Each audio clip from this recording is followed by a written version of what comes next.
ان الحمد للہ نحمده ونستعینه ونستغفره ونعوذ باللہ من شرور انفسنا ومن سیئات اعمالنا من يهده الله فلا مضل له ومن يضلل فلا هادي له اشهد ان لا الہ الا اللہ وحدہ لا شریک له واشهد ان محمدا عبده ورسوله اما بعد فاعوذ باللہ السمیع العلیم من الشیطان الرجیم من ہمزه ونفخه ونفثه بسم اللہ الرحمن الرحیم فلیحذر الذین یخالفون عن امره ان تصیبهم فتنة او یصیبهم عذاب علیم۔ محترم سامعین، معزز طلبہ، آج کا ہمارا یہ تیسرا لیکچر ہے۔ پہلے دو ہمارے لیکچر ہو چکے ہیں۔ بر صغیر میں جن لوگوں نے فتنہ انکار حدیث کو اٹھایا، اپنایا اور اس کو ہوا دی، اس کی آبیاری کی،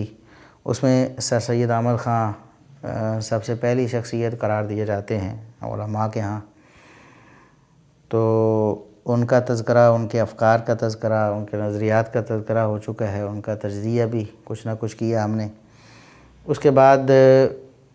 اہل قرآن کے نام سے ایک تحریک جو اٹھی بر صغیر میں، پاک و ہند میں، جس کو اٹھانے والا جو ہے وہ عبداللہ چکرالوی نامی شخص تھا، تو اس کے بھی افکار جو ہیں، اس کے نظریات اور اس کے جو قرآن کریم کو معیار اور قرآن کریم کو کسوٹی قرار دے کر حدیث کا انکار کرنے کی جو باتیں تھیں، اس پر ہم نے سیر حاصل بات کی ہے۔ پورا گھنٹے کا لیکچر اس پہ بھی تقریباً ہو گیا ہے۔ اس کا جو دعویٰ تھا، مرکزی طور پر یہ دعویٰ ہے، اور کھل کر سب سے پہلے اس نے یہ دعویٰ کیا تھا کہ نبی کی بات بھی اور نبی کا فعل بھی حجت اور شریعت نہیں بن سکتا، اگر اس کو کوئی شریعت مانے گا تو وہ شرک فی الکتاب یا شرک فی الحکم کا مرتکب قرار پائے گا۔ اسی طرح اس نے کہا کہ سید الانبیاء محمد رسول اللہ صلی اللہ علیہ وسلم کو کہنا یہ بھی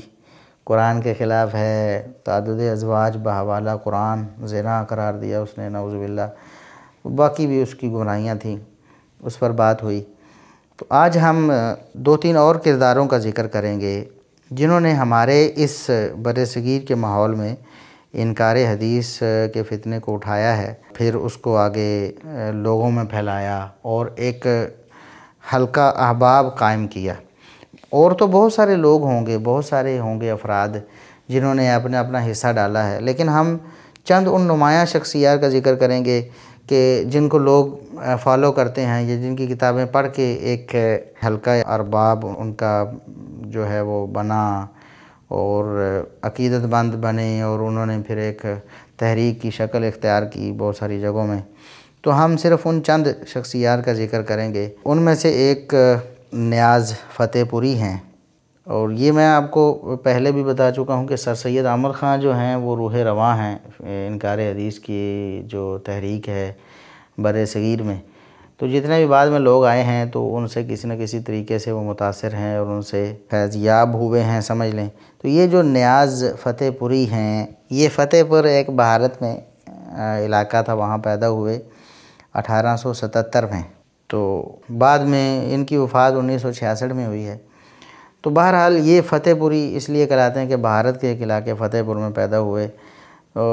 پھر انہوں نے بہت سارے جو کام ہیں بذام خود، جنہیں یہ علمی کام کہتے ہیں، وہ کئی ایک رسائل میں انہوں نے کام کیا بطور ایڈیٹر۔ لکھنؤ سے انہوں نے اپنا رسالہ ایک نکالا جس کا نام نگار تھا۔ کئی ایک کتابوں کے ترجمے کیے انہوں نے۔ فلسفے کے بہت دلدادہ تھے، اور جیسا کہ ہم پہلے بتا چکے ہیں کہ انکار حدیث جو ہے نا، اصل میں انکار قرآن ہے، اور انہوں نے کھل کر بہت سارے موقعوں پر جو ہے نا قرآن کریم کی آیات کا جو مذاق اڑا دیا اور ان کا بھی انکار کر دیا۔ تو الحاد جو ہے یہ ان کی آخری سٹیج ہے، انکار حدیث کی آخری سٹیج، آخری سٹاپ جو ہے وہ الحاد ہے۔ ان میں سے جو ہے نا اکثر وہ الحاد کا شکار ہو کر ہی دنیا سے جاتے ہیں۔ تو یہ جو ایک نمایاں شخصیت کے طور پر نیاز فتح پوری جو ہیں وہ سامنے آئے منکرین حدیث میں سے۔ ان کی وفات جو کراچی میں ہوئی ہے 1966 میں، کراچی میں یہ فوت ہوئے۔ کہاں سے انہوں نے اپنا سفر شروع کیا، کہاں اختتام پذیر ہوا، کتابیں انہوں نے بہت سارے رسالوں میں مضامین لکھے، کتابیں لکھیں۔ ان کی جو کتاب ہے مشہور، جو زیادہ جس میں ان کے عقائد اور نظریات موجود ہیں، وہ من و یزداں، یہ کتاب، اس نام کی کتاب، اس میں انہوں نے قرآن کریم کا بھی سرے سے انکار کر دیا ہے۔ وہ اس طرح کہ انہوں نے کہا کہ قرآن کریم نہ اللہ کا کلام ہے، نہ منزل من اللہ ہے۔ اب دیکھ لیں قرآن کریم کی جو تعریف ہے اہل علم کے ہاں، اہل سنہ مسلمانوں کے ہاں، سب سے پہلی اس میں بات یہ ہے کہ کلام اللہ ہے، اور دوسری بات یہ ہے کہ المنزل علی محمد صلی اللہ علیہ وسلم، یہ اللہ کا کلام ہے اور محمد صلی اللہ علیہ وسلم پر نازل شدہ ہے۔ تو ان دونوں چیزوں کے وہ انکاری ہو گئے۔ اب یہ ایک موٹی سی بات تھی، اس لیے میں شروع میں ذکر کر دی کہ قرآن کریم کے یعنی انکار، اللہ کا کلام ہونے کا اور منزل من اللہ ہونے کا انکار کر دیا، اور واضح طور پر یہ لکھا ہے اپنی کتاب من و یزداں جو ہے کتاب ہے، اس میں لکھا کہ عام مسلمانوں اور مولویوں کا یہ عقیدہ ہے کہ قرآن اپنے الفاظ اور اپنی ترتیب کے لحاظ سے مکمل طور پر پہلے لوح محفوظ میں منقوش و موجود تھا، اور فرشتہ جبریل ہی محفوظ و منقوش کلام رسول اللہ کو آ کر سناتا تھا، اور رسول اللہ انہی آسمانی الفاظ کو دہرا دیتے تھے۔ حد درجہ مضحکہ خیز ہے، اگر قرآن کی زبان عربی نہ ہوتی بلکہ کوئی نئی زبان ہوتی تو بھی خیر کچھ کہا جا سکتا تھا، لیکن جب کہ وہ اسی زبان میں نازل ہوئی جو عام طور پر عرب میں رائج تھی، تو اس کے الفاظ کو کیوں کر خدائی الفاظ کہا جا سکتا ہے۔ بہرحال قرآن کو خدا کا کلام اس حیثیت سے تسلیم کرنا کہ اس کا ایک ایک لفظ خدا کا بتایا ہوا ہے، اور خود رسول کے عقل و دماغ کو اس سے کوئی تعلق نہ تھا، خدا کو اس کے منصب سے گرا کر انسان کی حد تک کھینچ لانا ہے، اور رسول کو سطح انسانیت سے بھی نیچے گرا دینا ہے، نعوذ باللہ۔ یہ الفاظ ہیں نیاز فتح پوری کے، جس نے یہ کہا کہ قرآن کریم اللہ رب العزت کا نازل کردہ نہیں ہے، اللہ کا کلام نہیں ہے، بلکہ اسے کسی اور کا کلام یا رسول کا کلام کہا، یا کسی اور کا کلام یا فرشتے کا کلام کہہ دیا۔ تو یہ ایسے نظریات کا یعنی خطرناک نظریات کا حامل یہ شخص ہے نیاز فتح پوری، اور اس نے جو یہ جو منکرین حدیث ہے سارے تکفیری بھی ہوتے ہیں، یعنی مسلمانوں کو یہ مسلمان نہیں سمجھتے، کیونکہ ان کا تو دین، مذہب، ان کے افکار، نظریات، عقائد ہی اور ہیں۔ اگر ان عقائد کو وہ درست نہ سمجھیں تو پھر تو اپنے آپ کو مسلمان نہ سمجھیں، اور اگر ان کو درست سمجھیں تو دیگر مسلمان پھر کافر قرار پائیں۔ چنانچہ علماء نے جو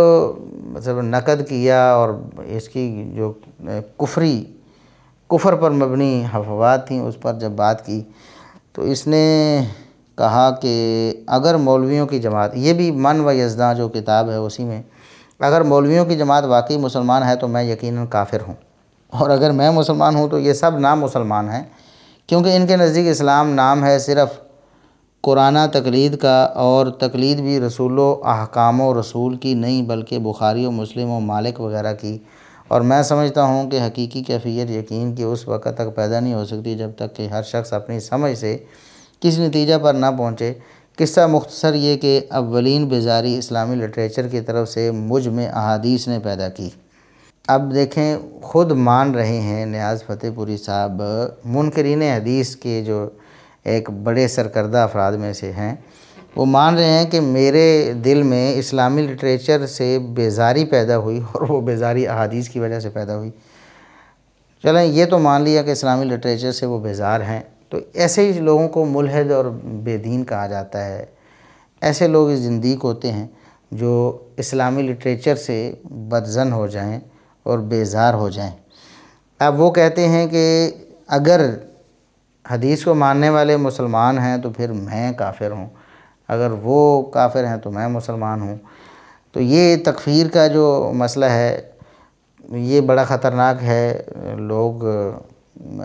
آج کے دور میں بھی اس کی حساسیت کو جانتے ہیں، علماء نے بھی اس پر بہترین کلام کیا ہے اور اس کی سنگینی بتائی ہے۔ تو انہوں نے سارے مسلمانوں کی تکفیر کر دی، یعنی محدثین کی تکفیر کر دی، اہل الحدیث اہل السنہ کی تکفیر کر دی، اور صرف اپنے آپ کو کہ میں اور میری بات ماننے والے صرف مسلمان ہیں، باقی سارے کافر ہیں۔ اسی طرح ایک جگہ لکھا ہے کہ اسی کتاب میں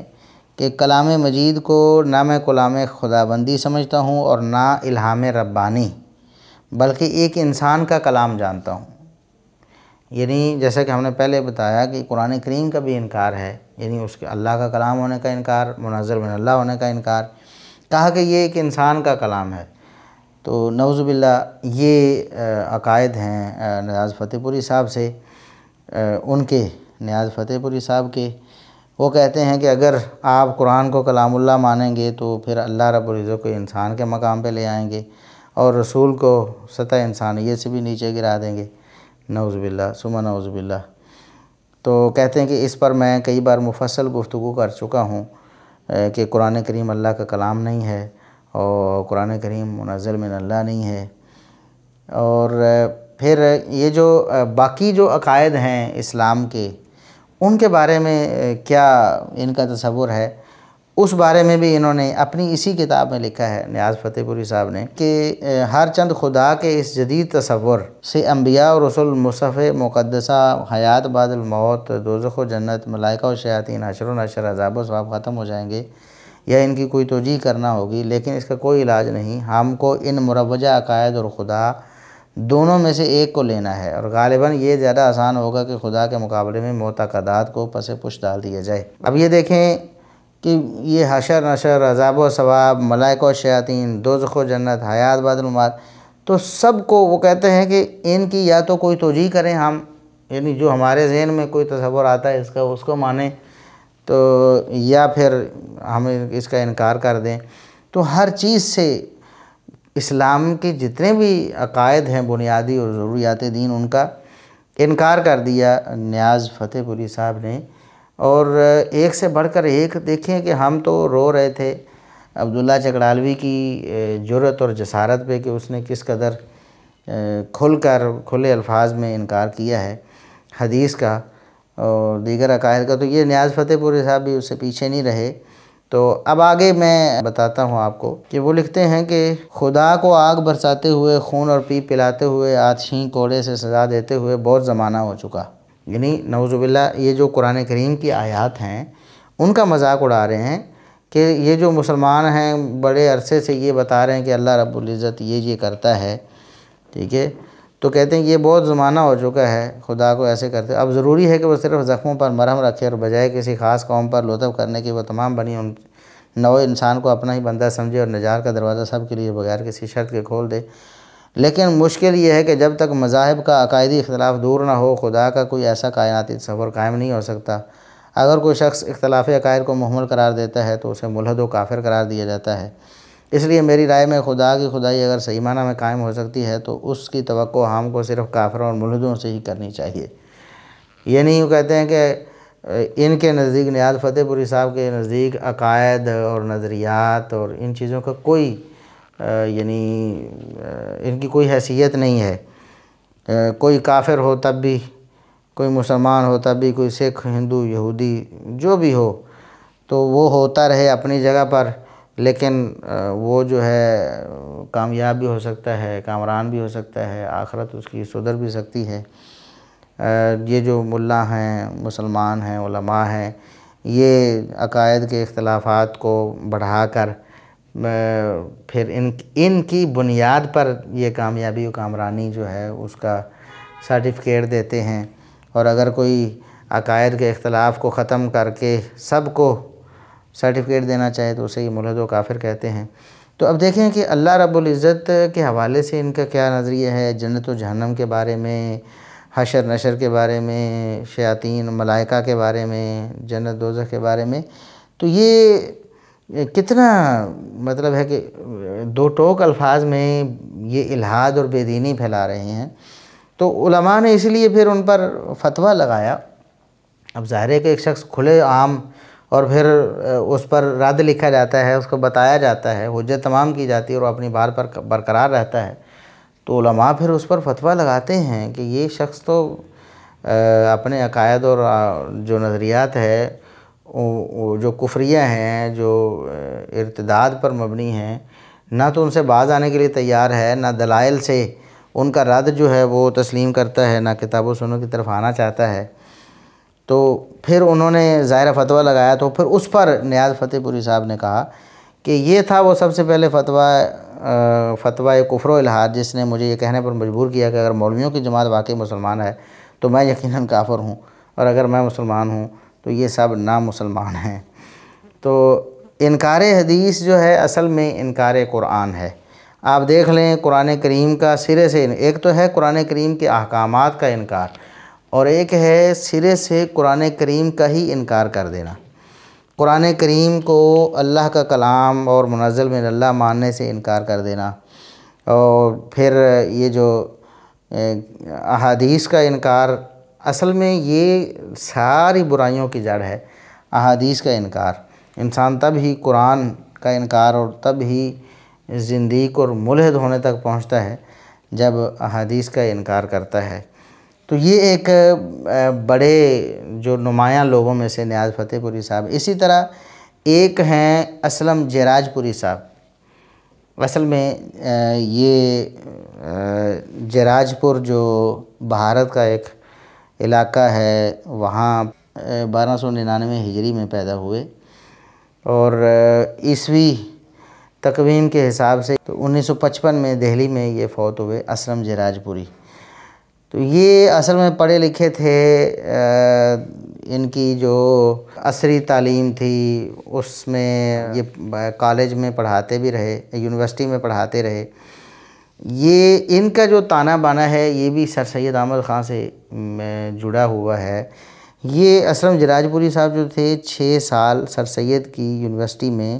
عربی اور فارسی کے پروفیسر کے طور پر کام کرتے رہے، ٹھیک ہے۔ یعنی سر سید احمد خان کی یونیورسٹی میں علی گڑھ میں یہ پروفیسر کی حیثیت سے کام کرتے رہے۔ پھر دیگر جگہوں میں بھی تاریخ، حدیث اور قرآن کے پروفیسر بھی مقرر ہوئے۔ تو یہ لوگ چونکہ پڑھے لکھے لوگ تھے یا اس شعبے سے متعلق رہے، اس لیے پڑھے لکھے لوگوں کو زیادہ انہوں نے متاثر بھی کیا۔ تو انہوں نے جو کام کیا ہے اصل میں انکار حدیث کے حوالے سے، تو وہ اس لیے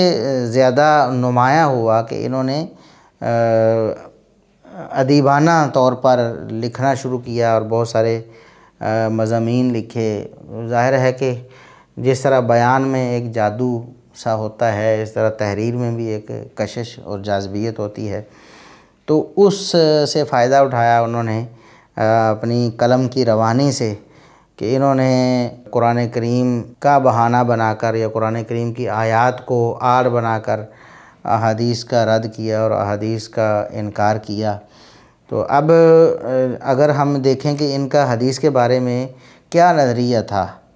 تو کہتے ہیں کہ الیوم اکملت لکم دینکم، یہ جو قرآن کریم کی آیت ہے اس سے پتہ چلتا ہے کہ اب حدیث کی کوئی ضرورت نہیں ہے۔ تو اب کہتے ہیں کہ اس تکمیل کے بعد یہ جو قرآن کریم میں اللہ رب العزت نے دین کی تکمیل کر دی، تو یہ طلوع اسلام رسالہ ہے، اس میں انہوں نے لکھا ہے یہ عبارت ان کی کہ اس تکمیل کے بعد اب دین میں کمی کیا رہ گئی جو روایتوں سے پوری کی جائے۔ اس لیے روایتوں کی جگہ اپنی تاریخ کی الماری ہے، اس سے تاریخی اور علمی فائدے حاصل کیے جا سکتے ہیں اور فقہ اسلامی یعنی قوانین و ضوابط کے استنباط میں کام لیا جا سکتا ہے۔ حدیثوں میں حضرت صلی اللہ علیہ وسلم کے اقوال، اعمال اور احوال بیان کیے گئے ہیں اور اسی کا نام تاریخ ہے۔ بے شک قرآن کے احکام مثلا نماز، روزہ، حج، زکوٰۃ وغیرہ پر رسول صلی اللہ علیہ وسلم جو عمل کر کے دکھا اور امت کو سکھایا اور جو سلسلہ بہ سلسلہ متواتر چلا آ رہا ہے وہ یقینی اور دینی ہے، کیونکہ تواتر یقینیات کے اقسام میں داخل ہے، اور اسی کے متعلق قرآن نے کہا وَلَكُمْ فی رسول اللہ اسوۃ حسنہ۔ اب یہ عبارت جو ہم نے وہاں سے نقل کی ہے، حالانکہ لقد کان لکم فی رسول اللہ اسوۃ حسنہ ہے قرآن کریم میں، تو یہ عبارت جو ہے یہ اسلم جراج پوری صاحب کی ہے، اور یہ حافظ بھی تھے۔ یہ یاد رکھنے کی بات ہے کہ حافظ اسلم جراج پوری، تو انہوں نے یہ جو عبارت لکھی ہے، آج بھی کئی ایک منکرین حدیث آپ کو ہو بہو یہی دعویٰ کرتے نظر آئیں گے۔ جب آگے بیان آئے گا غامدی صاحب کا، تو آج غامدی صاحب کا بالکل یہی نظریہ ہے ان پر تفصیلی بحث تو انشاءاللہ آئندہ کے لیکچرز میں ہوگی انشاءاللہ۔ لیکن بتانے کا مقصد یہ ہے کہ یہ جو منکرین حدیث ہوتے ہیں یہ ایک دوسرے، اور جو پہلے جنہوں نے انکار حدیث کے بارے میں لکھ دیا اسی کو آگے، یعنی ان کے اگلے ہوئے نوالے جو ہیں وہ چباتے رہتے ہیں اور وہی باتیں ہیر پھیر کر کے آگے پیچھے کر کے آگے منتقل کرتے رہتے ہیں۔ تو انہوں نے بھی کہا کہ یہ جو روایات ہیں یعنی احادیث ہیں یہ تو تاریخ کا ذخیرہ ہے، اس سے یعنی دین میں کوئی کمی بیشی نہیں ہو سکتی، دین ان روایات سے نہیں لیا جا سکتا، ٹھیک ہے۔ تو یہ جو انکار حدیث کا سلسلہ ہے یہ اسلم جراج پوری صاحب نے بھی خوب آگے بڑھایا، اور انہوں نے ذرا عبداللہ چکڑالوی وغیرہ سے ہٹ کر روش اختیار کی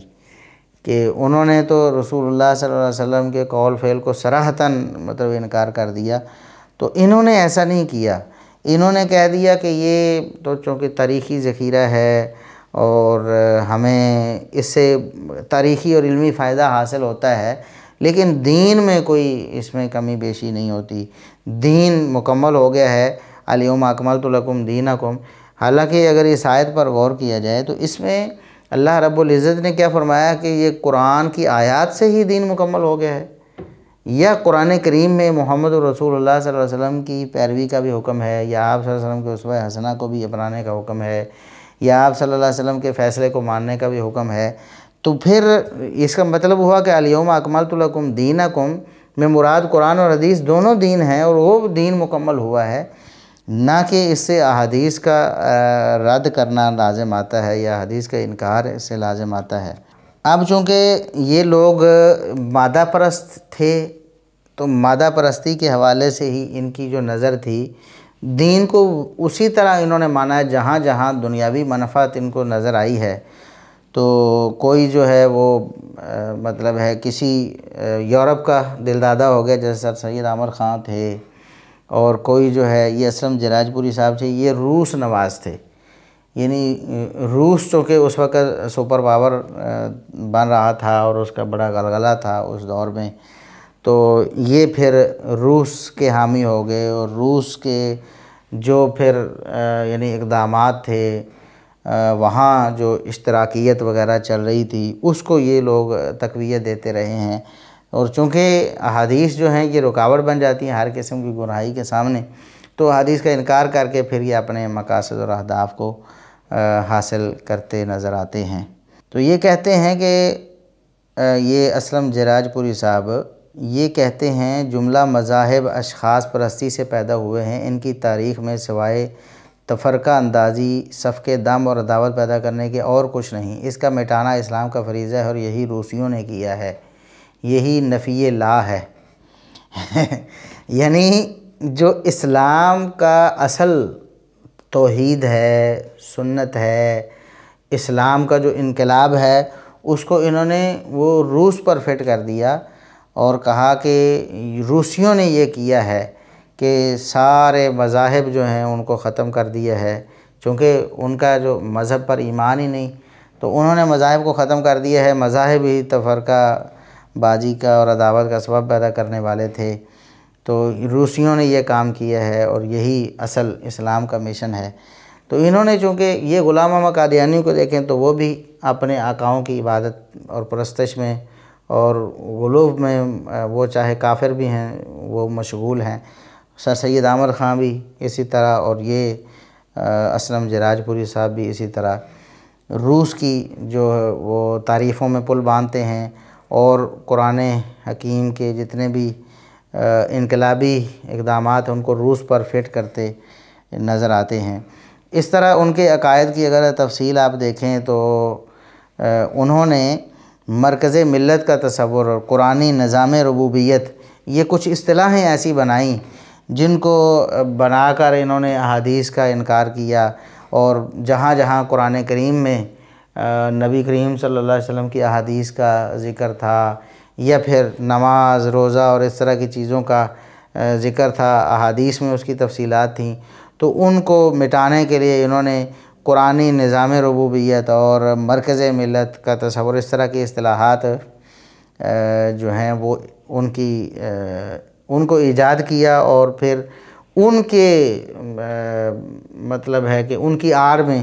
مسلمات جو اسلام ہیں ان کا انکار، مسلمات دین کا انکار کیا۔ اب وہ مثال کے طور پر حج کے موقع پر جو قربانی ہے اس کو سر سید احمد خان بھی لغو قرار دے چکے تھے۔ یہ بھی اس کو جو قربانی ہے حج کے موقع پر کھانے پینے کی ضرورت کے وقت قربانی اتنی ہی قربانی کرنی ہے جتنی حج کے موقع پر کھانے پینے کی ضرور۔ حالانکہ قرآن کریم میں واضح طور پر حج کے موقع پر جو ہے وہ قربانی کا ذکر ہے، لیکن یہ کہتے ہیں کہ حج کے موقع پر بھی ہر ایک شخص نے، یہ جس کے پاس طاقت ہے اس نے قربانی نہیں کرنی، بلکہ جتنی ضرورت ہے کھانے پینے کے حوالے سے اتنی قربانی کرنی ہے۔ تو بھئی پھر قربانی کیوں کرنی ہے؟ کھانے پینے کی ضرورت تو ویسے بھی پوری ہو سکتی ہے کسی کی۔ تو یہ ان کے جو باطل نظریات ہیں یا جو مسلمات دینیہ کا انکار ہے ان میں سے ایک یہ ہے۔ اور اسی طرح تعدد ازواج کے بھی یہ قائل نہیں تھے، سر سید احمد خان بھی قائل نہیں، اور پیچھے ہم نے عبداللہ اور اس طرح دیگر منکرین حدیث کا پڑھا۔ تو یہ سارے ہی اس میں، اب چونکہ یہ ایک اسلام پر یعنی اعتراض آتا تھا کہ اگر مرد جو ہے وہ زیادہ شادیاں کر سکتا ہے تو عورت کو کیوں اجازت نہیں؟ تو بجائے اس کا کہ ایک منطقی جواب دیتے تو اس کا جواب یہ اتنے نااہل ہیں، اس کا جواب دینے کی بجائے اس کا تعدد ازواج کا سرے سے انکار ہی کر دیا، قربانی کا سرے سے انکار ہی کر دیا۔ اس طرح سود کے حوالے سے انہوں نے جو ہے وہ مطلب اس کو جائز قرار دیا، مختلف قسم کے سود کو۔ اب اس میں اختلاف ہے، آگے منکرین حدیث کچھ جو ہے وہ بینک کے سیدھے سود کو جائز قرار دیتے ہیں اور کچھ اس حوالے سے تھوڑے تحفظات رکھتے ہیں، لیکن سود کی بہت ساری صورتوں کو انہوں نے جائز قرار دے دیا۔ عذاب قبر کا انکار کر دیا، والدین کی اطاعت کی نفی کر دی۔ یہ سارے حافظ اسلم جراج پوری جو ہیں ان کے نظریات ہیں۔ تو اصل میں یہ ایک آپ کہہ لیں کہ مورخ کی حیثیت رکھتے تھے، لیکن انہوں نے دینی معاملات میں بھی اتنا اپنا حق سمجھا کہ ہم اس میں بھی دخل اندازی کریں اور اس میں اپنا ایک نام بنائیں لوگوں کے ہاں۔ یہ شہرت بھی ایک بہت بڑا فتنہ ہے، اکثر لوگوں کو یہی فتنہ لے ڈوبا ہے کہ وہ سمجھتے ہیں کہ شہرت پانے کے لیے ہمیں کچھ انفرادیت پیدا کرنی ہوگی، کچھ نئے نقطے ایسے لوگ سمجھیں کہ ایسا، یہ تو لاجک کسی نے بیان ہی نہیں کی اور یہ نقطہ تو کسی نے بیان ہی نہیں کیا۔ تو اس طرح کر کے بھی کئی لوگ، مطلب اکثر لوگوں کی گمراہی کا یہ سبب بنا ہے۔ تو یہ کئی ایک اور گمراہ لوگ تھے، ان کے کاموں کو اپنے نام سے بھی پیش کرتے رہے اسلم جراج پوری صاحب۔ احمد دین احمد تسری جو تھا یہ ایک منکر حدیث تھا، اس کی کتاب تھی میراث اسلام، اس کا عربی میں الوراثہ فی الاسلام کے نام سے ترجمہ شائع کیا اور اپنی تصنیف قرار دی، اس کا ترجمہ کر کے اسے اپنی تصنیف بنا کر پیش کیا۔ اور اسی طرح تاریخ امت کے نام سے ایک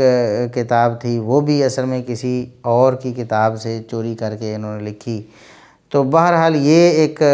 جو نمایاں شخصیات ہیں، اسلم جراج پوری صاحب انہی میں سے ایک ہیں جو منکرین حدیث کی نمایاں شخصیات ہیں۔ اور آخر میں اگر ہم بات کریں، جیسے ہم کہتے ہیں کہ اختتام جو ہے بر صغیر کے یہ جو فتنہ ہے انکار حدیث کا، جنہوں نے انکار حدیث کے حوالے سے نمایاں کام کیا ہے، ان میں سے اگر آخر میں اگر آپ نام کسی کا لیں تو وہ غلام احمد پرویز ہے۔ غلام احمد پرویز یہ اس تحریک کا گویا کہ آپ اختتام مکمل طور پر تو نہیں کہہ سکتے، لیکن ایک حوالے سے اختتام ہے کہ اس کے بعد جو ہیں پھر انہی کے خوشہ چین ہیں کسی نہ کسی کے۔ اب غلام محمد پرویز ہے تو اب منکرین حدیث کی اکثریت جو ہے اسی کے اقوال و افعال کی پیروی کرتی ہے۔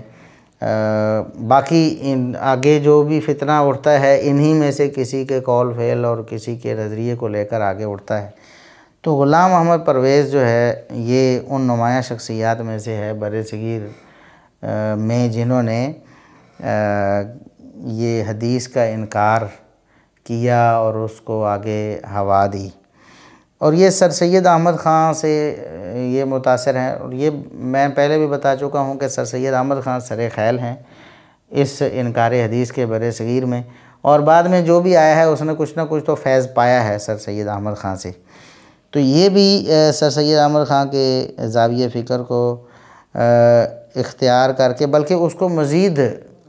وسیع کرنے کے لیے کوشش کرتے رہے، یعنی سر سید احمد خان کی فکر کو اور زیادہ آگے لے جانے کی کوشش انہوں نے کی ہے۔ تو یہ غلام احمد پرویز ہے، اس کے دور میں فتنہ انکار حدیث پورے عروج پر پہنچا، یعنی اس کو بڑی شہرت ملی، اس فتنے کو بڑی ہوا ملی اور بڑے لوگ جو ہیں متاثر ہوئے۔ اس کی وجہ یہ تھی کہ ان کا جو انداز تھا ادیبانہ اور بڑا سلیقہ دار اور بڑا پیچیدہ سا انداز تھا کہ عام بندہ بڑا آسانی سے اس کے اندر الجھ جاتا تھا، اور اس عبارت کو یا اس جو فکر جو وہ دینا چاہتے تھے اس کو اپنانے پر مجبور ہو جاتا تھا۔ تو کیونکہ یہ جو ادیبانہ رنگ ہے کسی بات کو دے دینا، اور پھر عام بندے کے لیے بہت مشکل ہو جاتا ہے کہ اس میں جو انہوں نے گمراہی اس میں چھپائی ہے اس عبارت میں، اس کو وہ کیسے سمجھے، مشکل ہو جاتا ہے عام انسان کے لیے۔ تو پھر انہوں نے بھی جو اور کام کیے ان میں سے ایک مفہوم القرآن کے نام سے تفسیر بھی لکھی ہے کئی جلدوں میں۔ تو اب ظاہر ہے کہ تفسیر کو دیکھ کر تو ایک بندہ، جس طرح میں نے بتایا سر سید احمد خان نے بھی تفسیر لکھی ہے، تو بندہ جو ہے وہ گمراہ ہوتا ہے، متاثر ہو جاتا ہے کہ جی اچھا مفسر قرآن ہے، تفسیر کے نام پہ کیا کیا گمراہیاں انہوں نے پھیلائیں، ان کا ذکر تو ہم آگے کرنے والے ہیں۔ تو یہ جو غلام احمد پرویز ہے، اس نے اپنی جو تحریر ہے نا اس کے جادو میں لوگوں کو پھنسایا ہے، اور تحریر بھی بہت زیادہ اس کی کتابیں، اگر آپ بعض لوگوں نے تو کہا جی انہوں نے پتہ نہیں 20 کتابیں یا 50 تک بھی دعویٰ کیا کہ انہوں نے کتابیں لکھی، تو چھوٹے چھوٹے رسالے بھی کتابوں میں شمار کیے۔ تو بہت کام انہوں نے کیا ہے اپنے مشن جو انکار حدیث کا تھا اس کو آگے پھیلانے کے لیے۔ اگر آپ دیکھیں کہ جتنا انہوں نے اسلام کے عقائد کا انکار کیا ہے، کتنا واضح انداز میں ایک عام مسلمان جو ہے اگر اس کو متاثر ہونے سے پہلے یہ باتیں ایسے بتا دی جائیں سیدھی سیدھی، تو وہ کبھی بھی اس سے متاثر نہ ہو اور دور ہو جائے۔ اصل مسئلہ یہ ہوتا ہے کہ عام کچھ عبارتیں ایسی یہ لکھتے ہیں کہ عام بندہ پڑھ کر ان سے متاثر ہوتا ہے کہ بہت اچھی اچھی باتیں کرتے ہیں، اور ان اچھی باتوں کے اندر ایک آدھ جو ہے وہ بات کرتے ہیں، پھر ان کا لٹریچر کوئی شخص پڑھنا شروع کر دیتا ہے، پھر ایک آدھ بات آتی ہے، تو سلو پوائزن جسے آپ کہتے ہیں نا جی، آہستہ آہستہ کر کے جو زہر دیتے ہیں، تو پھر وہ زہر کی مقدار جب زیادہ ہو جاتی ہے تو انسان اس سے ہلاک ہو جاتا ہے۔ تو یہ بھی اپنی گمراہیاں تھوڑی تھوڑی کر کے ایک ایک کر کے وہ انسانوں کے ذہنوں میں ڈالتے ہیں۔ لٹریچر کے جو دلدادہ ہوتے ہیں لوگ، وہ پھر پڑھنا شروع کرتے ہیں، ایک گمراہی آتی ہے، تھوڑا سا کئی دفعہ ڈسٹرب بھی ہوتے ہوں گے، لیکن کہتے چلیں آگے چلتے ہیں، پھر دوسری، پھر تیسری، تو تھوڑا تھوڑا کر کے جو وہ انکار حدیث یا پھر ضروریات دین کا انکار ہے اس کو وہ لوگوں کے سامنے پیش کرتے ہیں، تو لوگ اس کو آسانی سے پھر قبول کرنا شروع کر دیتے ہیں۔ تو یہ جو عقائد و افکار ہیں، اگر ایک مسلمان کے سامنے ویسے پیش کیے جائیں تو وہ کانوں کو ہاتھ لگائے اور وہ اس کے رونگٹے کھڑے ہو جائیں کہ کسی مسلمان کا یہ بھی نظریہ ہو سکتا ہے۔ اب میں مثال کے طور پر حدیث کے حوالے سے پہلے ان کے افکار پہ بات کر لیں کہ حدیث کے حوالے سے ان کے کیا افکار تھے۔ تو حدیث کو تو وہ سرے سے وحی نہیں مانتے تھے، یعنی اس کا وحی الہی ہونے کا انکار کرتے تھے حدیث کا۔ تو مقام حدیث ان کی کتاب ہے، تو اس میں انہوں نے لکھا کہ مسلمانوں کو قرآن سے دور رکھنے کے لیے جو سازشیں کی گئیں، اس کی پہلی کڑی یہ عقیدہ پیدا کرنا تھا کہ رسول اللہ صلی اللہ علیہ وسلم کو اس وحی کے علاوہ جو قرآن میں محفوظ ہے ایک اور وحی بھی دی گئی تھی جو قرآن کے ساتھ بالکل قرآن کے ہم پلہ ہے۔ یہ وحی روایات میں ملتی ہے۔ اب دیکھیں کہ نبی کریم صلی اللہ علیہ وسلم کی وہ حدیث جو ہم پچھلے لیکچر میں تفصیل کے ساتھ پیش کر چکے ہیں، سنن ابی داؤد میں کتاب السنہ باب فی لزوم السنہ میں، وہ حدیث آپ کو سنائی جا چکی ہے کہ الا انی اوتیت الکتاب ومثلہ معہ، خبردار مجھے کتاب یعنی قرآن کریم بھی دیا گیا اور اسی طرح کی ایک اور چیز یعنی وحی دی گئی ہے۔ تو یہاں صاف طور پر کہتے ہیں کہ یہ عقیدہ جو ہے یہ قرآن سے دور رکھنے کی سازش ہے کہ قرآن کے علاوہ بھی کوئی وحی ہے اور وہ بالکل قرآن کے ہم پلہ ہے یعنی شریعت اور دین ہونے میں۔ تو یہ اصل میں اس حدیث کا انکار کر رہے ہیں۔ دوسرے لفظوں میں اگر وہ بتاتے کہ رسول اللہ صلی اللہ علیہ وسلم کی ایک حدیث ایسے ہے تو کوئی شخص اس کو سنتے ہوئے بھی تھوڑا ہچکچاتا، پڑھتے ہوئے بھی ڈرتا، لیکن انہوں نے اس کو ذرا اپنے الفاظ میں لکھ دیا ہے کہ یہ ایک اسلام کے خلاف سازش ہے، یہ قرآن سے دور رکھنے کی سازش ہے۔ اور اسی طرح وہ لکھتے ہیں کہ یہ جھوٹ مسلمانوں کا مذہب بن گیا ہے، وحی غیر مطلوب اس کا نام رکھ کر اسے قرآن کے ساتھ مثل قرآن ٹھہرایا گیا ہے۔ گویا کہ یہ بھی مقام حدیث نامی کتاب میں انہوں نے لکھا ہے، گویا کہ رسول اللہ صلی اللہ علیہ وسلم کے فرمان کے الفاظ کو، آپ کے فرمان کو وہ کہہ رہے ہیں جھوٹ ہے، نعوذ باللہ، اور مسلمانوں نے اس جھوٹ کو اپنا مذہب بنا لیا ہے۔ اور جس طرح ہم نے پیچھے ذکر کیا تھا کہ اسلم جراج پوری صاحب نے مرکز ملت نامی ایک مطلب اصطلاح مقرر کی، وہ احادیث سے جان چھڑانے کے لیے، اور یہاں آپ دیکھیں کہ غلام محمد پرویز نے اس بات کو بڑا واضح انداز میں لکھا ہے۔ وہ لکھا کیا ہے کہ قرآن کریم میں جہاں اللہ اور رسول کا ذکر آیا ہے اس سے مراد مرکز نظام حکومت ہے۔ یہ معارف القرآن جلد 4 صفحہ 263 میں لکھا ہے انہوں نے، غلام محمد پرویز نے، کہ جہاں جہاں قرآن میں اللہ اور رسول کا ذکر آیا ہے اس سے مراد مرکز نظام حکومت ہے، یعنی اللہ کی بات مانو، رسول صلی اللہ علیہ وسلم کی بات مانو، اتباع قرآن و حدیث کی جہاں بات آئی تو اس کو کہتے ہیں مرکز نظام حکومت، یعنی جو آپ کی حکومت ہے وہ جو حکم دے گی وہ اللہ رسول کا حکم ہے، نعوذ باللہ ثم نعوذ باللہ۔ تو یہ وہ یعنی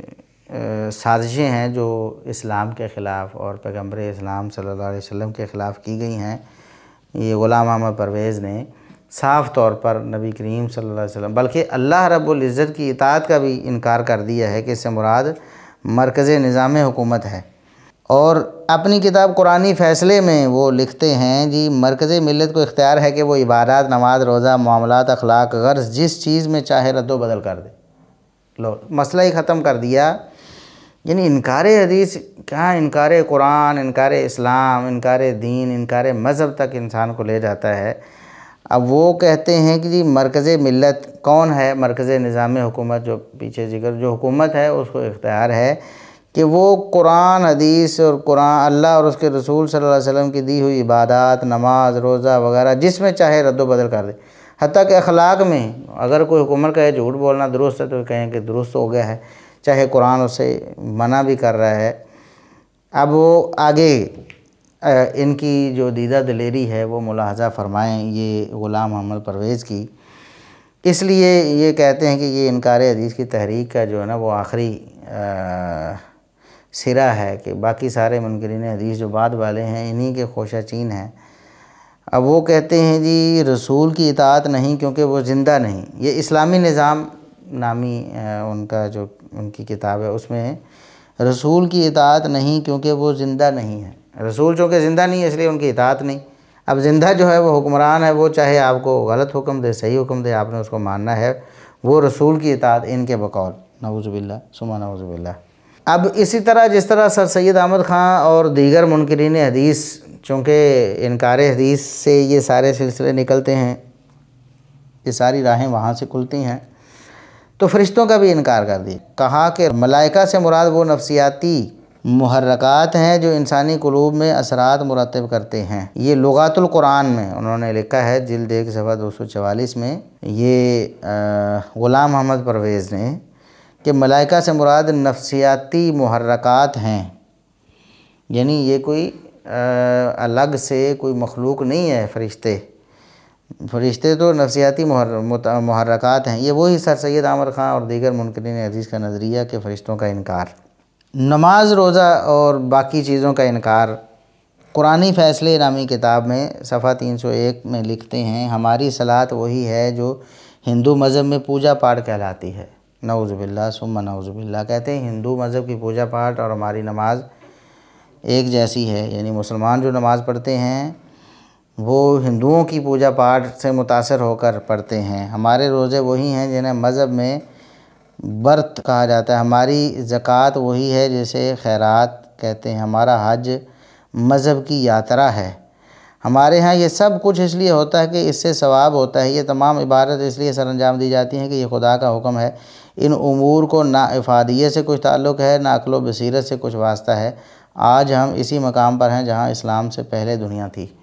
نعوذ باللہ۔ نماز، روزہ، حج، زکوٰۃ، ہر چیز کا انکار غلام محمد پرویز صاحب نے کر دیا، اور دیکھیں صاف الفاظ میں کیا ہے۔ لیکن جب لوگ گمراہ ہوتے ہیں تو وہ تفسیر پڑھنا شروع کریں گے نا، تفسیر پڑھیں گے، پھر یہ بات کہیں آئے گی۔ یہ تو نچوڑ ہم نے سامنے رکھ دیا، علماء نے یہ ساری چیزیں جمع کر دیں اور بتا دیں، تو اب پڑھنے والا شخص تو فوراً پریشان ہوگا۔ لیکن اگر وہ شخص کتابیں، اس کا لٹریچر پڑھنا شروع کرتا ہے ایک طرف سے، تو یہ ساری باتیں تو پتہ نہیں کتنے سالوں میں وہ پڑھے گا۔ اس سے پہلے کتنی اچھی اچھی باتیں جو بظاہر بڑی خوشنما نظر آتی ہوں گی وہ پڑھ رہا ہوگا اور ان سے متاثر ہو رہا ہوگا، اور پھر وہ ان باتوں کو بھی قبول کرنے پر مجبور ہو جائے گا، کیونکہ اس کی جو ہے ایک تعظیم اس کے دل میں بیٹھ چکی ہوگی، اس کے ایک اہمیت اور حیثیت پیدا ہو چکی ہوگی اس کے لٹریچر کی وجہ سے۔ اب جنت اور جہنم کا بھی انکاری ہے، جس طرح سر سید احمد خان نے انکار کیا اور دیگر منکرین حدیث نے انکار کیا، یہ غلام محمد پرویز نے بھی انکار کر دیا۔ کہا کہ بہرحال مرنے کے بعد کی جنت اور جہنم مقامات نہیں، انسانی ذات کی کیفیات ہیں۔ کہتے ہیں یہ کوئی مقام نہیں ہے، یہ لغات القرآن میں ہی انہوں نے لکھا ہے، جلد 1 صفحہ 449 پہ یہ لکھا ہے۔ اب آپ دیکھ لیں کہ اس سے بڑا یعنی قرآن کا انکار کیا ہو سکتا ہے۔ قرآن کریم میں نماز کا بھی ذکر ہے، صلاۃ کا جو ذکر ہے، باقاعدہ طور پر رکوع سجدے کا ذکر ہے، قیام کا ذکر ہے، رکعتوں کا ذکر ہے، یہ قرآن کریم میں بھی۔ لیکن یہاں تو انہوں نے سرے سے اس کو نعوذ باللہ ہندو مذہب کی پوجا پاٹ بنا دیا ہے کہ نماز۔ تو اسی لیے آج بھی لوگ جو ہیں وہ نماز کے منکر ہیں، جو پرویزی لوگ ہیں، اور میں خود اس بات کا چشمدید گواہ ہوں۔ میری کچھ عرصہ پہلے میرا جانا ہوا رحیم یار خان میں، وہاں ایک پرویزی سے بات ہوئی۔ پرویزی تھا وہ، یعنی احادیث کا منکر تھا، پرویزی۔ تو اس نے کہا کہ یہ رکوع سجدے کی نماز، میرے سامنے اس نے مجھے کہا رکوع سجدے کی جو رکوع سجدے والی نماز، یہ تو ملا کی نماز ہے، یہ قرآن کی صلاۃ نہیں ہے۔ قرآن کی صلاۃ تو رکوع سجدے والی نہیں ہوتی۔ اس کے نزدیک یعنی یہ جو کاروبار کرنا یا بھلائی، خیر و بھلائی کے جو منصوبے ہیں، یا یوں کہہ لیں کاروبار کرنا، ان کے بقول جو ہے نا یہ صلاۃ ہے۔ تو جب میں نے قرآن کریم کی آیات اس کے سامنے پیش کیں نماز خوف کے حوالے سے، جو ہیں وہاں رکوع سجدے کا باقاعدہ ذکر ہے، ایک رکعت مکمل کر کے سجدہ کر کے ایک صف پیچھے چلی جائے، دوسری آگے آ جائے، اور جب میں نے یہ ذکر، وہ تو اس کے ہوش ہی ٹھکانے نہیں رہے، وہ پریشان ہو گیا، اور اس نے پہلی دفعہ وہ آیات پڑھی۔ اس نے پہلے وہ آیات پڑھی نہیں تھی۔ یہ اہل قرآن جو اپنے آپ کو کہنے والے، ان کی حالت یہ ہوتی ہے کہ اصل میں قرآن سے سب سے بڑے جاہل یہ لوگ ہوتے ہیں، قرآن کریم کا انہیں کوئی سرے سے پتہ ہی نہیں ہوتا۔ تو اب یہ قرآن نماز کے بھی منکر ہیں، اور جتنے پرویزی ہیں وہ سارے نماز کے منکر ہیں، یہ بات طے ہے۔ اور منکرین حدیث جیسا میں نے بتایا، کوئی 2 نمازیں پڑھتا ہے، کوئی 1 نماز پڑھتا ہے، کوئی 4 پڑھتا ہے، کوئی 3، کوئی 5، کوئی تواتر کو بہانہ بنا لیتا ہے کہ نہیں نمازیں ہمیں تواتر سے ملی ہیں۔ تو کوئی جو ہے ان کی رکھتے ہیں کچھ پڑھتا ہے، کوئی صرف جس طرح پیچھے ہم نے ذکر کیا، بعض منکرین حدیث جو ہیں وہ ایک ہی یعنی قیام میں کھڑے ہو کر چند آیتیں پڑھ کے اسی کو نماز سمجھ لیتے ہیں۔ تو بہرحال یہ ان کی بھانت بھانت کی بولیاں ہیں، جو ان کے اصل میں یہ نفس پرستی ہے، خواہش پرستی ہے، عقل پرستی، جس کی عقل میں، جس کی خیال میں جو بات آتی ہے وہ اسی کے مطابق جو ہے وہ عمل کرنا شروع کر دیتا ہے، اسی کو اپنا مذہب بنا لیتا ہے۔ اب حلت و حرمت کے بارے میں آپ نے دیکھ لیا کہ حدیث کا انکار کرنے کی وجہ سے پیچھے جب بات ہوئی تھی عبداللہ چکڑالوی کی، تو وہاں تفصیل سے بات ہوئی تھی کہ حلت و حرمت اگر قرآن کریم کے ساتھ نبی کریم صلی اللہ علیہ وسلم کی احادیث کو دین نہ مانا جائے تو حلت و حرمت کا سارا تصور جو ہے نا وہ خراب ہو جاتا ہے اور ساری حرام چیزیں حلال ہو جاتی ہیں۔ تو انہوں نے بھی، غلام محمد پرویز نے بھی لکھا ہے کہ قرآن کی روح سے صرف مردار، بہتا خون، خنزیر کا گوشت اور غیر اللہ کے نام پر غیر اللہ کی طرف منسوب چیزیں حرام، ان کے علاوہ کچھ حرام نہیں۔ ہمارے مروجہ اسلام میں حرام و حلال کی جو طولانی فہرستیں ہیں وہ سب انسانوں کی خود ساختہ ہیں۔ اب یہ حلال و حرام کی تحقیق کے نام سے انہوں نے ایک مضمون لکھا تھا ماہنامہ طلوع اسلام میں، جو مئی 1952 میں شائع ہوا۔ تو یہ دیکھیں کتنا یعنی کھلے انداز سے وہ کتے کو حلال کہہ رہے ہیں، گدھے کو، اور پھر چوہے کو، اور یہ ساری چیزوں کو، درندوں کو، سب کو حلال کہہ رہے ہیں، کیونکہ وہ کہہ رہے ہیں کہ یہ ساری فہرستیں جو انسانوں نے اپنی طرف سے بنائی ہوئی ہیں، اور قرآن کی روح سے صرف خنزیر کا گوشت حرام ہے یا مردار کا گوشت حرام ہے، باقی کوئی حرام نہیں۔ اسی طرح معجزات کا انکار اگر آپ دیکھیں سر سید احمد خان نے کیا اور دیگر منکرین حدیث نے کیا، تو غلام محمد پرویز بھی معجزات کے انکاری ہیں۔ لکھا ہے انہوں نے کہ رسول اکرم صلی اللہ علیہ وسلم کو قرآن کے سوا کوئی معجزہ نہیں دیا۔ یہ معارف القرآن جلد 4 صفحہ 731 پہ انہوں نے لکھا کہ قرآن کریم ہی معجزہ ہے، اس کے علاوہ کوئی معجزہ نہیں۔ تو اب دیکھ لیں معجزات کے بھی یہ انکاری ہیں، یہ سارے منکرین حدیث مشترکہ طور پر معجزات کے انکاری ہیں۔ اور اسی طرح آخرت کا انکار، کہتے ہیں قرآن ماضی کی طرف نگاہ رکھنے کی بجائے ہمیشہ مستقبل کو سامنے رکھنے کی تاکید کرتا ہے، اسی کا نام ایمان بالآخرت ہے۔ یعنی اپنے مستقبل کی دنیا میں جو آپ کا مستقبل ہے وہی آپ کی آخرت ہے۔ یہ بھی غلام محمد پرویز نے لکھا ہے، سلیم کے نام 21واں خط، جلد 2 صفحہ 124۔ تو اب دیکھ لیں کہ حدیث کو اگر ہم خارج کر دیں دین سے تو پھر دین کا حلیہ، اسلام کا حلیہ کیا رہ جاتا ہے؟ اس کا حلیہ بگڑ کر، ٹھیک ہے، عبادات بھی گئیں، احکام شرعیہ بھی گئے، حلال و حرام بھی گئے، تو اس کا یعنی حلیہ کیا بن جاتا ہے دین کا؟ دین اگر ہے تو حدیث کے ساتھ، حدیث کے بغیر کوئی دین نہیں کسی کا، نہ حلال و حرام، نہ عبادات، کچھ بھی نہیں رہ جاتا۔ اب قرآن کریم جو وہ اپنے خیال کے مطابق پڑھتے ہیں یا لکھتے ہیں، اس کی تفسیر یا سناتے ہیں، تو وہ یہ دعویٰ کرتے ہیں کہ ہم قرآن کریم پر عمل کرتے ہیں، قرآن کریم ہی ہمارے لیے سب کچھ ہے، ہمیں قرآن کریم ہی کافی ہے، اور قرآن کریم لا ریب کتاب ہے اور ہم اسی کو مانتے ہیں۔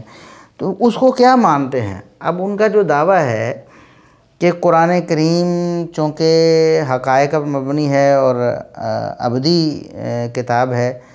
اور اس کے جو بیان ہیں وہ غیر متبدل ہیں، لہٰذا ہم جو کچھ کہتے ہیں ہم بھی حتمی اور یقینی کہتے ہیں۔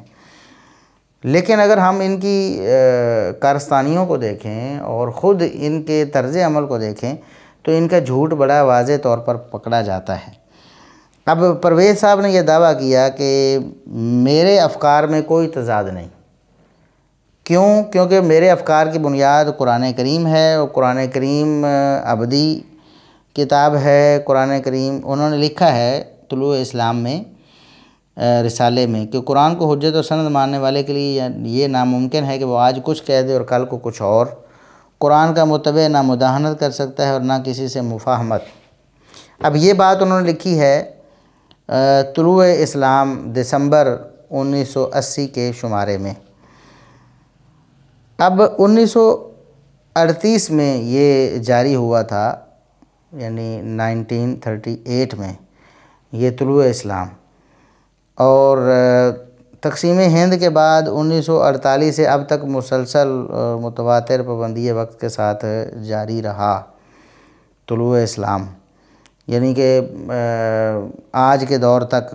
وہ چلتا رہا طلوع اسلام رسالہ جو ہے، یہ ان کے بقول۔ یہ غلام احمد پرویز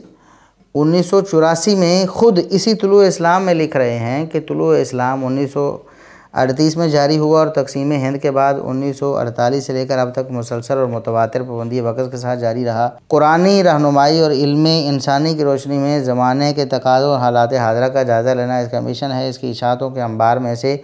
آپ کوئی سے 2 پرچے اٹھا لیجئے، جہاں تک قرآنی فکر کا تعلق ہے آپ کو اس میں کوئی تضاد، کوئی تخالف نہیں ملے گا۔ یہ اس لیے کہ قرآن کریم کی روح سے اس کے من جانب اللہ ہونے کی ایک دلیل یہ بھی ہے کہ اس میں کوئی تضاد نہیں، کوئی اختلاف نہیں، اس لیے جو کچھ قرآنی رہنمائی میں کہا جائے گا اس میں بھی کوئی تضاد و تخالف نہ ہوگا۔ اب یہ 1984 میں لکھ رہے ہیں یہ بات کہ 1938 سے لے کر 1984 تک اس رسالے میں جو کچھ لکھا گیا ہے اس میں کوئی تضاد نہیں ملے گا، کیونکہ ہم تو قرآن کو ماننے والے ہیں اور قرآن کو ماننے والوں کے قول میں کبھی تضاد نہیں آ سکتا۔ گویا کہ یہ لوگ اپنے قول کو بھی قرآن قرار دے دیتے ہیں کہ جس طرح قرآن لازوال ہے، ابدی ہے اور اس میں کوئی تضاد نہیں، ہماری باتوں میں ہمارے استنباط، استدلال یا ہمارے مفہوم جو ہم نے بیان کیے ان میں بھی کوئی تضاد نہیں ہو سکتا۔ نعوذ باللہ، یہ اپنے قول کو قرآن کے مقام پہ لے جاتے ہیں۔ اب ہم دیکھتے ہیں کہ کیا یہ باتیں واقعی درست ہیں ان کی؟ کیا یہ واقعی ایسے ہی ہے کہ جو قرآن کریم سے انہوں نے سمجھا ہے 1938 میں 1984 تک ویسے ہی ہے؟ اب اگر ہم دیکھتے ہیں تو بہت سارے تضاد نظر آتے ہیں ان کے، خود ان کی تحریروں، پرویز صاحب کی غلام محمد پرویز کی تحریروں میں بہت سارے تضاد ہیں۔ جیسا کہ نوح علیہ السلام کی عمر کے بارے میں ایک موقع پر انہوں نے لکھا ہوا ہے کہ 950 برس عمر تھی، 950 سال ہی عمر تھی، جس طرح قرآن کریم میں اور ہم بھی مانتے ہیں۔ یہ معارف القرآن میں جلد 2 صفحہ 374 میں انہوں نے لکھا، صفحہ 376 میں انہوں نے لکھا۔ اس وقت یہ مانتے تھے کہ نوح علیہ السلام کی عمر 950 سال ہے، لیکن بعد میں اسی معارف القرآن کی جلد 2 میں انہوں نے اس بات کو بدل دیا اور نوح علیہ السلام کی جو عمر تھی 950 سال اس کا انکار کر دیا۔ کہتے ہیں کہ حقیقت یہ ہے کہ جس قوم پر صدیوں سے سوچنا آرام ہو چکا ہو اور تقلید لیکن زندگی کی محمود روش قرار پا چکی ہو، یعنی تقلید اچھی لگنے لگی لوگوں کو، ان میں فکری صلاحیتیں بہت کم باقی رہ جاتی ہیں، لہٰذا ہمیں اس مقصد کے لیے بھی مغرب کے محققین کی طرف ہی رجوع کرنا ہوگا۔ تو جب انہوں نے مغرب کی طرف رجوع کہا، یہ سلیم کے نام خط، جو سلیم کے نام، یہ جو ان کی کتاب ہے جلد 3 صفحہ 151،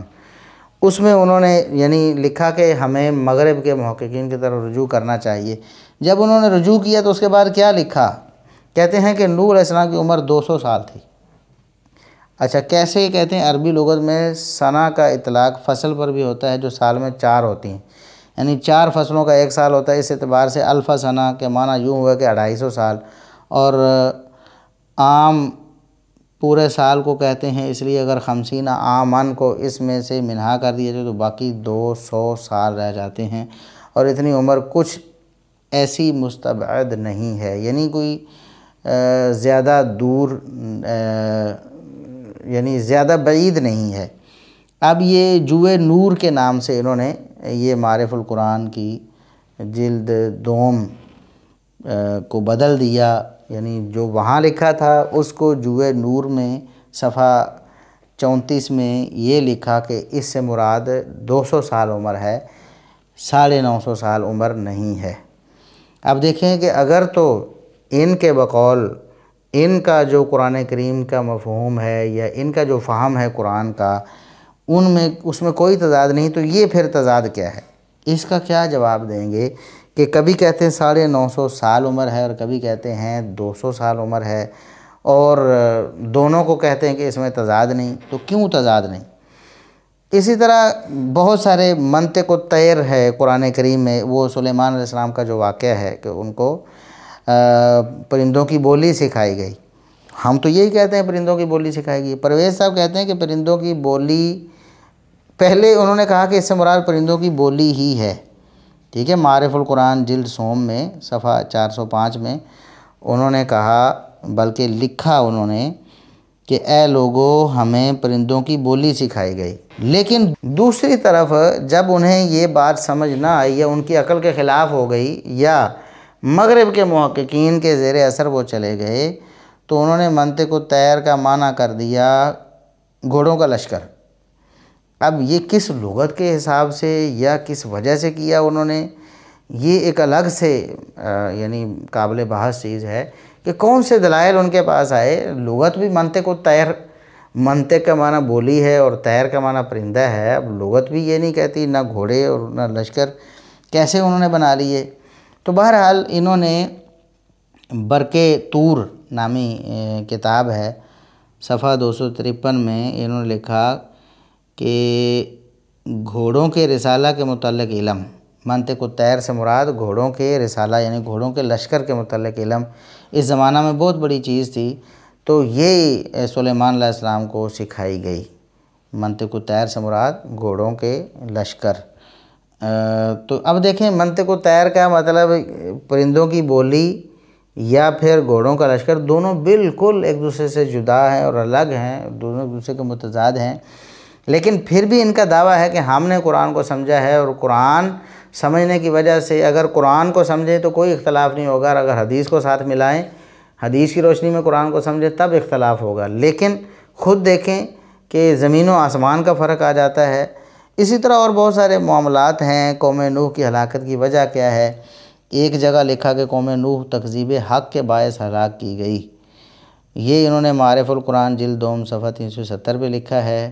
اور دوسری جگہ لکھتے ہیں کہ قوم نوح کا انجام بدعمالیوں کی وجہ سے نہیں تھا، ٹھیک ہے۔ اور یہ جوئے نور میں صفحہ 29 پہ انہوں نے لکھا کہ سب سے پہلے یہ دیکھیے کہ آج بھی زلزلے آتے ہیں، آتش فشاں پھٹتے ہیں، سیلاب بڑے بڑے ملکوں کو تباہ کر دیتے ہیں، آندھیوں کے طوفان چلتی ہوئی ریل گاڑیوں کو اٹھا کر دریاؤں میں پھینک دیتے ہیں، لیکن اس کے ساتھ ہی یہ بھی واقعہ ہے کہ یہ حوادث کسی قوم کی بدعملیوں کا نتیجہ نہیں ہوتے۔ اور انہوں نے پھر آگے یہ حوادث نہ تو کسی قوم کی غلط اخلاقی اعمال کا نتیجہ ہوتا ہے، نہ اس سے صرف بد اعمال لوگ تباہ ہوتے ہیں۔ یہ انہوں نے یہاں قوم نوح کی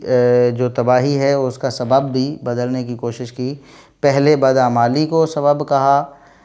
تکذیب حق کو سبب کہا، دوسری جگہ کہا کہ نہیں وہ تو ویسے ہی جس طرح ہمارے ہاں زلزلہ آ جاتا ہے ایسے ہی کوئی مسئلہ بن گیا، حادثاتی طور پر اس کا وہ شکار ہو گئے تھے۔ اب ان کے جو بڑے بڑے جو یعنی وساوس ہیں، یہ جو پروپیگنڈا انہوں نے کیا ہے، اس میں سے ایک غلام احمد پرویز صاحب کا جو مشہور پروپیگنڈا ہے وہ حسبنا کتاب اللہ ہے۔ یہ سیدنا عمر رضی اللہ عنہ کی حدیث صحیح بخاری میں بھی اس میں یہ جملہ ہے حسبنا کتاب اللہ، اس کو انہوں نے بنیاد بنایا اور پروپیگنڈا اس کی بنا پر کیا۔ تو اب یہ دیکھیں کہ اگر آپ غور کریں کہ یہ ٹکڑا اور یہ جملہ سیدنا عمر بن خطاب رضی اللہ عنہ نے صحابہ کرام کی موجودگی میں بولا، تو اس جملے سے وہ اثر یا وہ مفہوم صحابہ کرام نے نہیں لیا جو دو گمراہ فرقوں نے لیا۔ ایک تو شیعہ نے اس کا مفہوم لیا اور وہ سیدنا عمر رضی اللہ عنہ سے ناراض ہو گئے اور ان پر لعن طعن نعوذ باللہ کی اس بنیاد پر کہ انہوں نے کہا حسبنا کتاب اللہ۔ اور دوسرے منکرین حدیث ہیں جو خوش ہوئے اس جملے کی وجہ سے، اور انہوں نے اپنی گمراہی کا سبب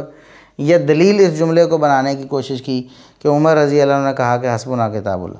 اب دیکھیں عمر رضی اللہ عنہ کا یہ جملہ سننے والے صحابہ کرام کی پوری جماعت جو ہے ان میں سے کسی نے نہ تو اس پر ناراضگی کا اظہار کیا اور نہ خوشی کا اظہار کیا، یعنی اس جملے کو نہ تو دلیل بنا کر عمر رضی اللہ عنہ سے دشمنی کی اور نہ اس جملے کو دلیل بنا کر حدیث کا انکار کیا۔ تو عمر رضی اللہ عنہ کا یہ جملہ جو ہے حسبنا کتاب اللہ، تو کتاب اللہ کو تو سمجھنے کی ضرورت ہے کہ کیا کتاب اللہ سے مراد صرف قرآن ہی ہو سکتا ہے؟ غلام احمد پرویز صاحب کا جو پرویزی نظریہ ہے، کیا حسبنا کتاب اللہ سے وہی نظریہ ہم نے مراد لینا ہے؟ اب غلام احمد پرویز صاحب نے کیا لکھا ہے؟ قرآنی فیصلے میں لکھتے ہیں کہ قرآن اپنے آپ کو بار بار کتاب کہتا ہے، ٹھیک ہے۔ پہلی آیت ہی ذالک الکتاب لا ریب فیہ شروع ہوتی ہے، اور عرب اس لکھی ہوئی چیز کو کتاب کہتے ہیں جو مدون شکل میں سلی ہوئی صورت میں موجود ہو۔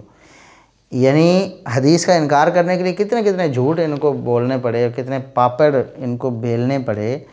کہ کتاب سے مراد لکھی ہوئی اور مدون سلی ہوئی چیز کو کتاب اللہ کہتے ہیں۔ اچھا، اب اگر اس پر غور کریں تو جیسا کہ ہمارے شیخ عبد الرحمن کیلانی رحمہ اللہ تعالیٰ نے بڑا یہاں یعنی یہ جملہ لکھا ہے اور یہ جواب دیا ہے کہ ذالک الکتاب لا ریب فیہ، یہ سورہ بقرہ کی دوسری آیت کا ایک حصہ ہے اور سورہ بقرہ کا بیشتر حصہ مدنی زندگی کے بالکل ابتدائی دور میں نازل ہوا۔ تو یہ جو حصہ زیر بحث ہے ذالک الکتاب، یہ تو اس دور میں نازل ہوا جب قرآن کریم مکمل نہیں ہوا تھا۔ اب مدنی زندگی کے شروع میں جو ٹکڑا نازل ہو رہا ہے، اب مدنی زندگی کے اختتام تک قرآن کریم 23 سال میں نازل ہوتا رہا، تو جب مکمل نازل ہی نہیں ہوا تو سلی ہوئی صورت میں، کتابی صورت میں پہلے کیسے موجود تھا؟ لہٰذا یہ جھوٹ ہو گیا نا کہ اس کا یہ ترجمہ کیا جائے کہ ذالک الکتاب کہ الکتاب سے مراد سلی ہوئی چیز ہوتی ہے، مدون اور سلی ہوئی، لہٰذا حسبنا کتاب اللہ سے عمر رضی کی مراد قرآن کریم کا نسخہ تھا جو مدون اور سلا ہوا موجود تھا۔ یہ تو جھوٹ کا پلندہ ہے، خود قرآن کریم ہی اس چیز کی نفی کرتا ہے۔ اب قرآن کریم میں یہ تو اہل قرآن ہے نا، حدیث کو مانتے ہی نہیں، اہل قرآن ہیں، تو قرآن کریم میں لفظ کتاب چٹھی یا خط کے معنی میں بھی استعمال ہوا، اذهب بکتابی ھذا، یہ سلیمان علیہ السلام کے واقعے میں ہدہد کا جو کردار ہے چٹھی لے کر جانا، تو کتاب وہاں چٹھی کو کہا گیا۔ اسی طرح دیگر معنوں میں بھی استعمال ہوا ہے۔ تو پھر کیوں انہوں نے یہ سارے معنی چھوڑ کے ایک اپنا معنی جو ہے اس کو مراد لے لیا اور اس کو حسبنا کتاب اللہ پر فٹ کر کے اس سے حدیث کا انکار انہوں نے کیسے مراد لے لیا؟ جبکہ خود قرآن بھی اگر حسبنا کتاب اللہ سے مراد قرآن بھی ہو، یہاں مراد ہو، تو قرآن کریم میں بھی نبی کریم صلی اللہ علیہ وسلم کی سنت اور حدیث کی حجیت پر دلائل موجود ہیں جو کہ ہم پہلے تفصیل سے ذکر کر چکے ہیں۔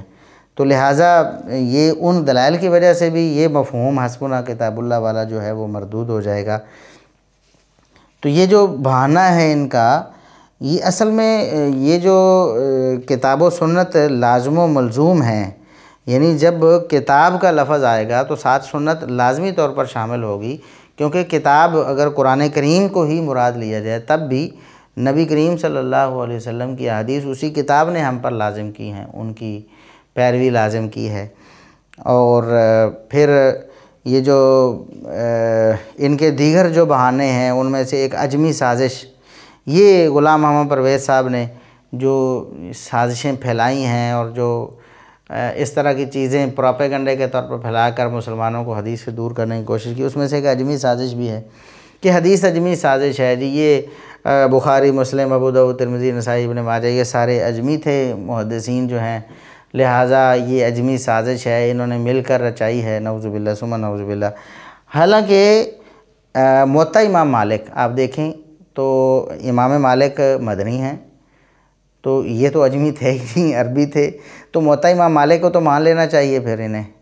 کہ وہ تو پھر اجمی سازش نہ ہوئی نا، موطا امام مالک۔ اور اس سے پہلے بھی جو کتابیں موجود تھیں، مطلب صحیفہ حمام بن منبہ ہے، وہ بھی کیا اجمی سازش تھی، اور اسی طرح دیگر جو لکھی ہوئی صورت میں کتابیں موجود تھیں، امام بخاری سے پہلے بھی تو کتابیں لوگوں نے لکھی تھیں، تو وہ بھی کیا اجمی سازش تھیں۔ اور اسی طرح دیگر جو صحیفے ہیں جو لکھے گئے، یا احادیث کی تدوین کے حوالے سے پورا یہ الگ سے ایک ٹاپک ہے تدوین حدیث کا، تو جتنی احادیث جو صحابہ کے دور میں لکھی گئیں، تابعین کے دور میں لکھی گئیں، عمر بن عبدالعزیز رحمۃ اللہ علیہ کے دور میں لکھی گئیں، اموی دور میں لکھی گئیں، تو کیا وہ بھی اجمی سازش تھیں؟ وہ تو عرب تھے اور عرب ہی احادیث کو جمع کرتے رہے، تو کم از کم ان کو وہ احادیث تو مان لینی چاہیے نا۔ اب وہ صحیح بخاری میں جو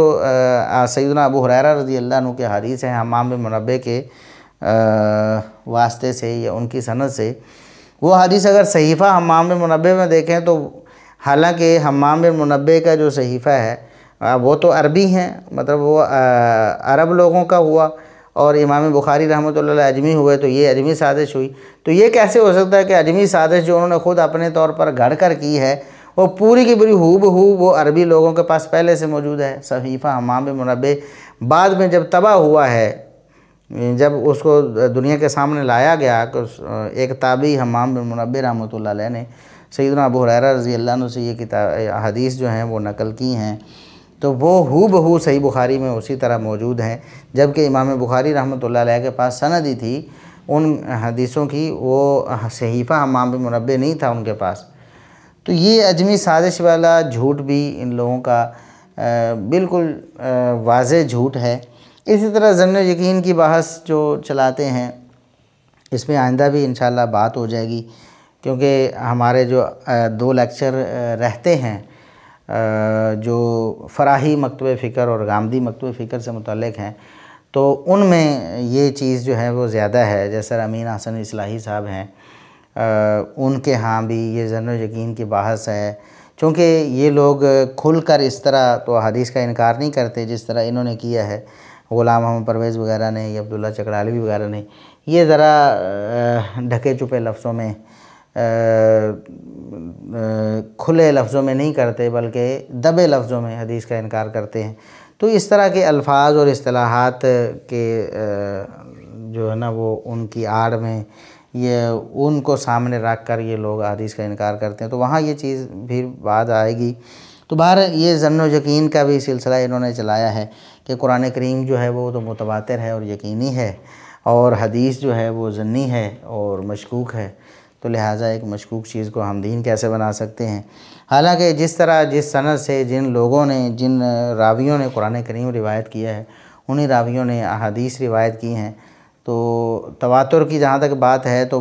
بہت ساری احادیث متواتر بھی ہیں، تو کیا یہ متواتر احادیث کو مان لیں گے قرآن کی طرح جو منکرین حدیث ہیں؟ جب وہ کہیں کہ صرف قرآن ہے تو اس کا مطلب ہے متواتر احادیث کو بھی نہیں مانتے۔ اور قرآن کریم کا متواتر ہونا بھی تو اسی طرح سند سے ہی یا روات سے ہی یا لوگوں سے ہی ہمیں معلوم ہوا ہے کہ اس دور میں ہر دور میں قرآن کریم پڑھا جاتا تھا اور یہی قرآن کریم تھا۔ تو یہ سارے ہیلے بہانے ہیں ان لوگوں کے منکرین حدیث کے۔ تو یہ غلام محمد پرویز جو ہے یہ اس سلسلے کا آخری، آپ اس سلسلے کی آخری کڑی کہہ لیں کہ جو کھلے عام انکار حدیث کے مرتکب ہوتے تھے یا جسارت کر کے کہتے تھے کہ ہم حدیث کو نہیں مانتے، کہ یہ صرف قرآن کافی ہے۔ تو اسی پر ہم اس لیکچر کا اختتام کرتے ہیں۔ انشاءاللہ اب جو ہمارے 2 لیکچرز باقی ہیں وہ فراہی اور غامدی مکتب فکر یا ان کا جو ایک نظریہ ہے اس پر انشاءاللہ ہوں گے۔